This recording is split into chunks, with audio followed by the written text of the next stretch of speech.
Everybody, personalities. The word personality is related to personality.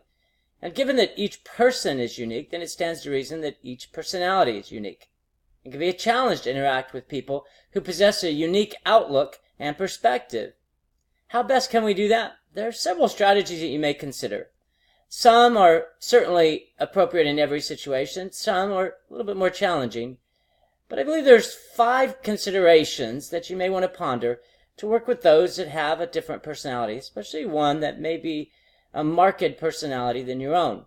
It can be done. And the first thing is that you have to appreciate that differences make the world more exciting. People don't drive the same car and live in the same house or have the same job. In fact, they don't dress the same, comb their hair the same. There's few people that you're going to see that are exactly alike. And we should applaud that. Often we look at some particular aspect and judge that not to be good, and then we make an extrapolation on the whole person maybe isn't good. But the fundamental aspect is that every person is unique, and living in a world where things are unique makes the world much more exciting. We don't want to go to the same vacation spots. We don't want to look at the same paintings. We don't want to play the same sports. Differences are to be applauded, and that extends to personality as well. That personality may not be something that you would particularly have, but it certainly gives you an interesting perspective to see somebody who's different than you, and that you're different from them. So difference isn't just a word that we apply to other people. We should apply to ourselves as well. So first is to appreciate these differences. Second is to determine your own personality, good and bad. We should learn that which makes us unique from others, that which is a stressor, in other words, things that may offend other people, an aspect of our personality that may not be totally advantageous to us or where we want to go. And determining our own personality allows us to reflect on how we're different than somebody else, and maybe that difference isn't necessarily positive. But when you recognize your own personality, you have a better chance of recognizing somebody else's. Third is to recognize how your personality affects others. The impact of what makes you who you are. A personality, given that 30% of your personality is somewhat inherited, which means 70% isn't, but recognize that there are certain aspects of your personality that may not be conducive to other people.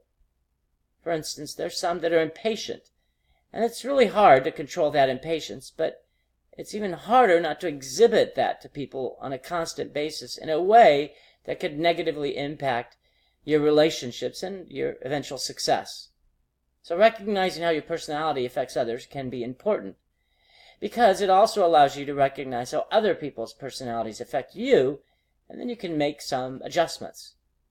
Fourth is to expect respect for your personality and to extend respect for others' personalities. Just like we expect people to respect us and to live with us, and often some of us think that what we have is better than somebody else, and we demand respect for that, we should extend the same offer to other people. It is a two-way street in relation to personalities, just like it's a two-way street to live in this country, in this world. What we expect, we should also extend. And both components are often not seen in a world that can be fractious and even contentious. And lastly, we should avoid the personality stressors in others. As mentioned, once we learn about our own personality, we expect people to live with the personality quirks that we have. We should also look at the personality stressors in others and try to avoid them. For instance, if somebody has a difficult temper or challenging temper, or what we often call a hot temper, which means they're easy to get upset, then we should avoid those, what we would call triggers, that bring on these personality negative aspects that we hope to avoid. So, that's what we can do. A personality is a great thing. And as we learned first, we should appreciate the differences that make the world even more interesting, including differing personalities. We need to determine our own personality, both good and bad. We should recognize, thirdly, how that personality affects others. Fourth, we should expect respect for our personality, and also always extend respect for others. And lastly, avoid the personality stressors that may cause conflict between individuals or groups. That's what we can do to create personalities that can coalesce and hopefully work towards a common goal. even if that common goal is creating a more determined and conducive relationship. Everybody enjoy the day. Take care.